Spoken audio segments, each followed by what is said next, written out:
Les petits pas de compromis, on les a fait pendant le débat budgétaire en novembre et décembre. Je le rappellerai quand même. Nous avons voté un budget, nous.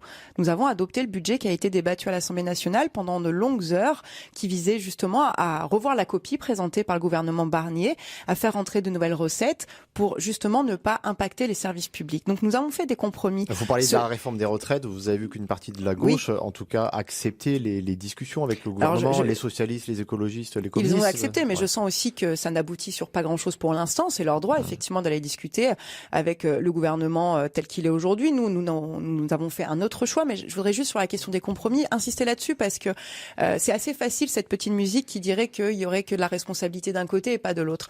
Moi, j'ai voté un budget qui m'allait pas à 100%, donc j'ai fait des compromis en tant que parlementaire. Oui, j'ai fait des compromis. Je pense que c'est à la démocratie parlementaire de travailler, pas à dans des discussions qui sont assez opaques, en fait, dans des salons à Matignon ou à l'Élysée. Moi, j'attends le discours de politique générale, effectivement, du Premier ministre de demain pour voir quelle sera sa feuille de route.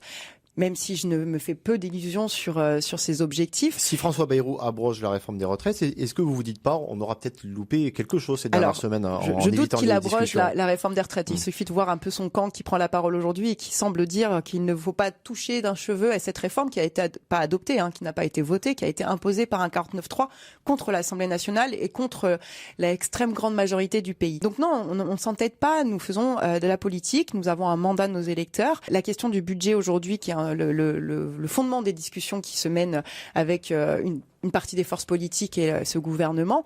Moi, ce que je vois, c'est que le budget risque d'être encore plus austéritaire que prévu, que celui de Michel Barnier. Parce que avoir repris le budget tel qu'il était, c'est-à-dire de ne pas pouvoir aujourd'hui réintroduire de nouvelles mesures pour faire des nouvelles recettes fiscales telles que nous l'avons fait à l'Assemblée nationale, oblige des choix d'austérité dans les dépenses. Et ça, nous sommes à 100% opposés. Ce ne sont pas aux services publics de payer en fait la crise économique. Supprimer 4000 postes de profs, par exemple, ce serait une catastrophe dans nos territoires, notamment sur la première circonscription.